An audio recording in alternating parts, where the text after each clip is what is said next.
ओम शांति। हाँ, कई बार हम प्रश्न के उत्तर में कहते हैं कि आप YouTube पर हमारे चैनल पर जाओ और प्लेलिस्ट में आपको सब कुछ ग्रुप वाइज मिलेगा। लेकिन कईयों की कंप्लेन होती है कि हम उसको प्लेलिस्ट में जाने का समझ नहीं आ रहा है और या नहीं जा रहे हैं।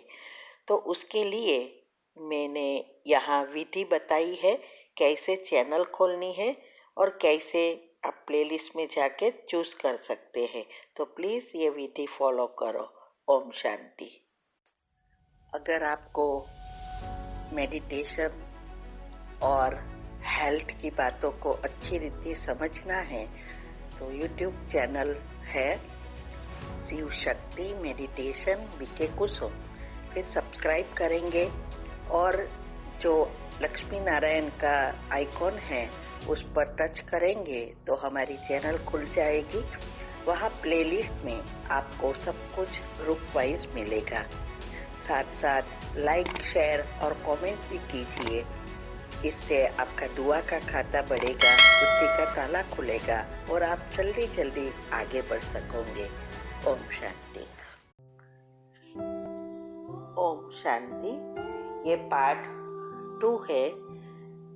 भगवान के बारे में जो भी मान्यताएं हैं वो हम समझने का प्रयत्न कर रहे हैं शास्त्रों, साइंस और आध्यात्मिक ज्ञान के द्वारा। तो लास्ट टाइम हमने ये समझा कि रियल में भगवान नहीं है ये कहने वालों के लिए समझने का प्रयत्न किया कि भगवान है। तो आज हम ये समझने जा रहे हैं कि कईयों का मानना है कि चलो हम मान लेते हैं कि भगवान ने हमें बनाया और प्रकृति को बनाया, लेकिन भगवान को किसने बनाया? तो ये प्रश्न वो इसीलिए करते हैं क्योंकि वो जानते ही नहीं हैं कि भगवान कौन है। जिनकी भगवान समझकर पूजा करते हैं वो देवी देवताओं के शरीर है और शास्त्रों में कहा निराकार है। यही बड़ा कंफ्यूजन है। वेद पुराणों में भी कहा है कि परमात्मा निराकार है। तो उनके अनुसार मानना है कि बनाया उसे जाता है जिसमें बनावट हो। ईश्वर अर्थात भगवान में कोई बनावट ही नहीं तो उन्हें कौन बनाएगा? आप ब्रह्मांड में किसी भी वस्तु को देख लीजिए, हर एक बनी हुई वस्तु में आपको बनावट दिखाई देगी, कला दिखाई देगी। इसीलिए उसका कोई कलाकार भी होगा।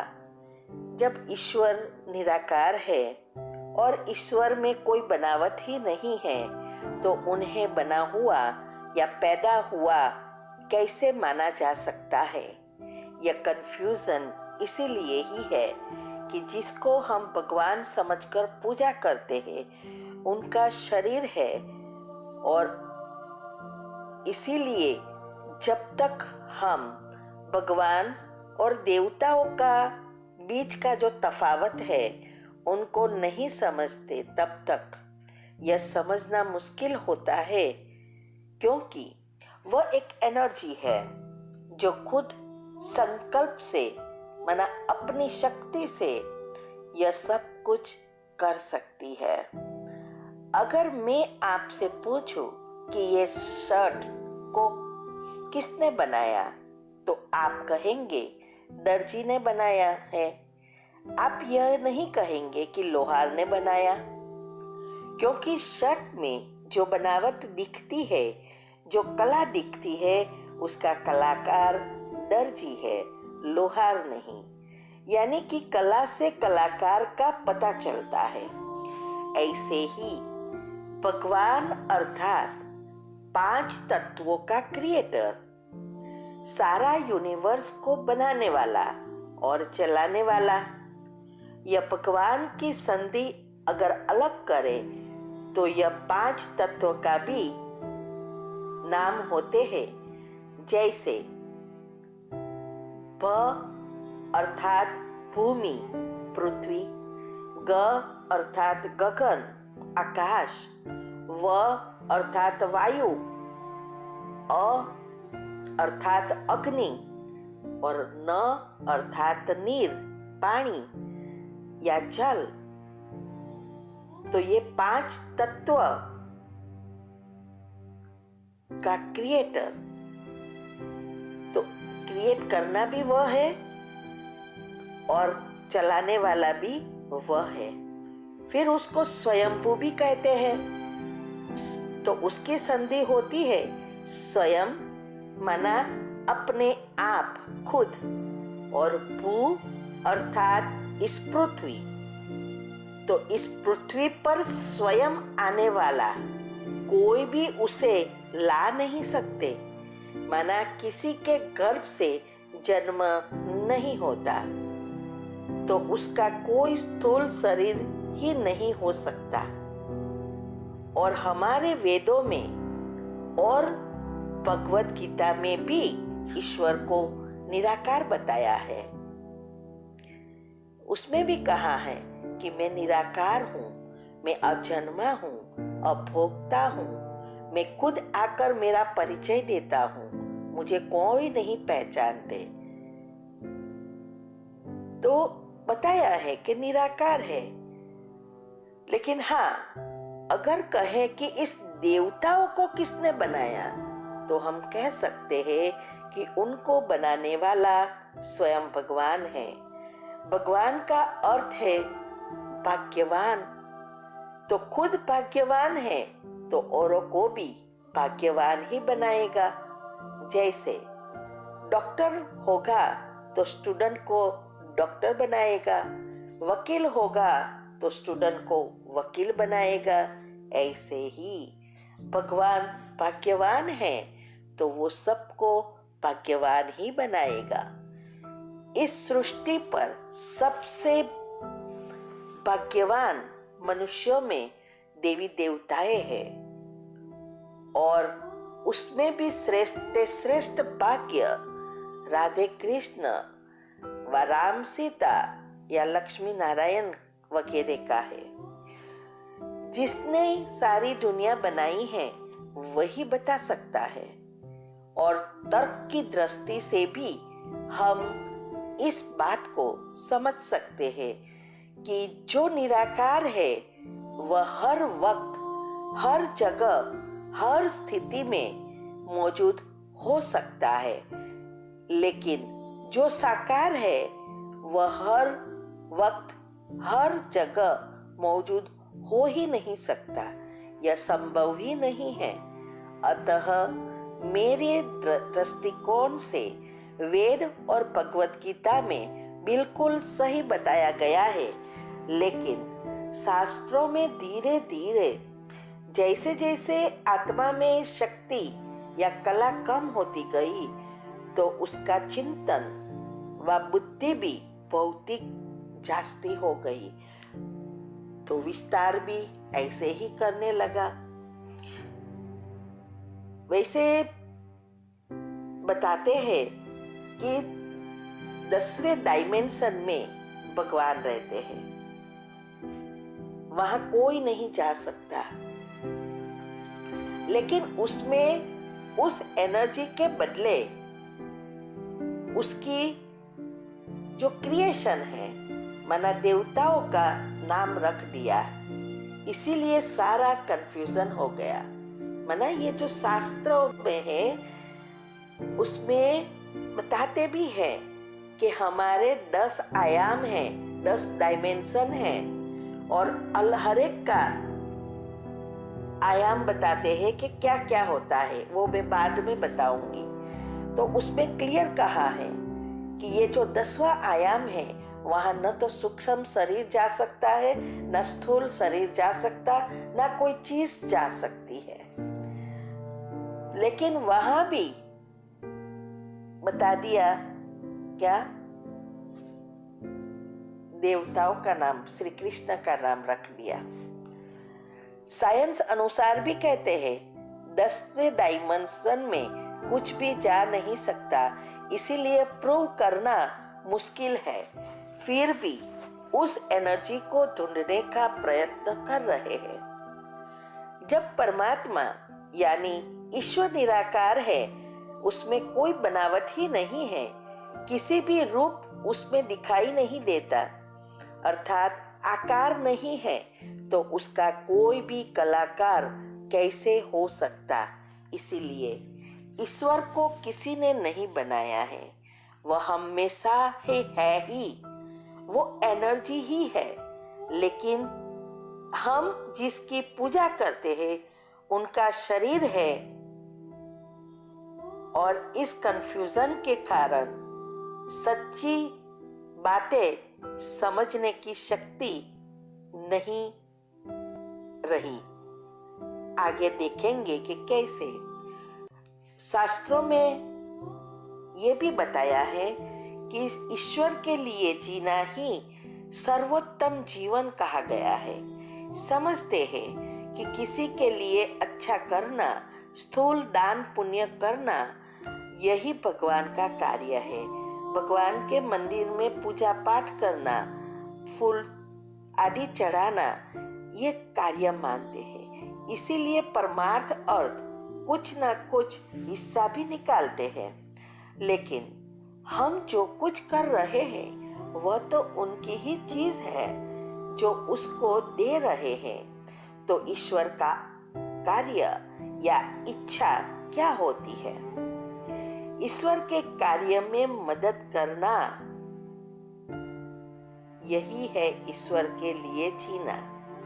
मतलब प्रकृति सहित सभी आत्माओं को, सबको प्यार करना, पेड़ पौधे, पशु पंखी सबकी संभाल करना, प्रकृति को रोज दान देना, सभी आत्माओं पर दया रखे, ईश्वर के कार्य में मदद करना, ये सबसे बड़ी सेवा है।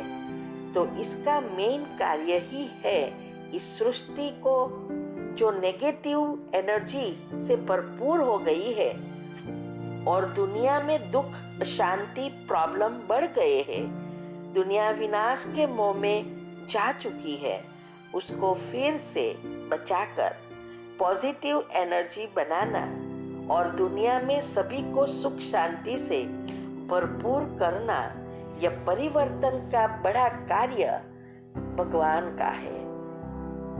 ये आगे आएगा कि कैसे और क्या करना चाहिए।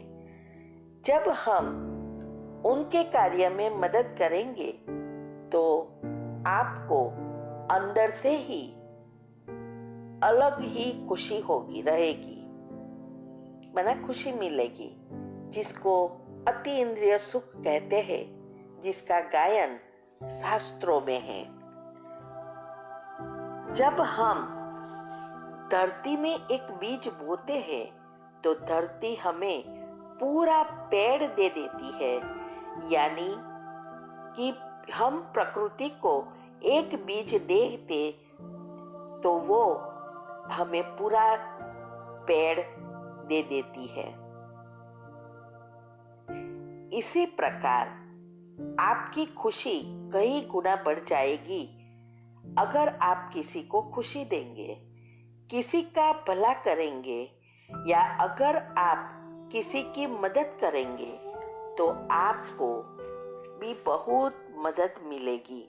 यह प्रकृति ईश्वर का नियम है, इसीलिए इसको समझने की कोशिश करें।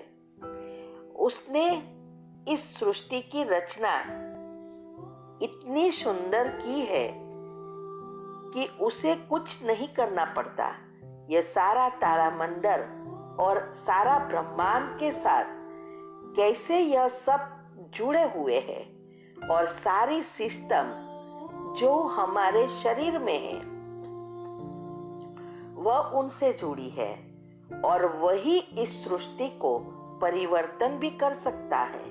हम पॉजिटिव एनर्जी को नेगेटिव बना दिया है, लेकिन वह उनकी सिस्टम से सारी नेगेटिव को एनर्जी को पॉजिटिव एनर्जी बनाकर फिर से इस दुनिया या सृष्टि तैयार कर देता है। यही भगवान की करामत है, यही कुदरत है। ब्रह्मांड विनाश नहीं होता, लेकिन परिवर्तन जरूर होता है। इस परिवर्तन से ही सभी आत्माएं फिर से अपने अपने मूल रूप में आ जाती है और फिर नए सर से सुख से जीने की शुरुआत करती है। इस सब को जोड़ने वाली जो कड़ी है वह है हमारे संकल्प, और उनके साथ कर्म का सिद्धांत रख दिया है। कर्म करो और फल भोगो। जरा सोचो, ऐसी अद्भुत ईश्वर की एक खूबसूरत रचना, क्या यह अपने आप संभव हो सकती है? अब आगे समझेंगे सारा ब्रह्मांड कैसे बना और कैसे चलता है, कौन चलाता है। यह जो पोलर स्टार का चित्र है उसके बारे में भी समझेंगे। इसमें 10 डायमेंशन में एक एनर्जी बताई है और इधर शक्ति बताई है। इधर में भी, इसमें भी 5, 6, 7, 8, 9 तक है। 10 डायमेंशन में व्हाइट होल, ब्लैक होल, फिर polar star, 7 star, string, ether शक्ति, atom, neuron, proton, electron, DNA. ये सब बातें हम अगले चैप्टर में समझेंगे। अभी ये सब साइंस अनुसार समझने का प्रयत्न करेंगे। अभी ये सब बातें बहुत महत्व की है। ये सब फॉरवर्ड करो, सब्सक्राइब करके रखो, तो आपको जल्दी जल्दी नया चैप्टर में टॉपिक मिलेगा। और ये अच्छी रीति सुनो, समझो और औरों को भेजो, जिससे औरों का भी भाग्य बने, समझे और आगे बढ़े। ओम शांति।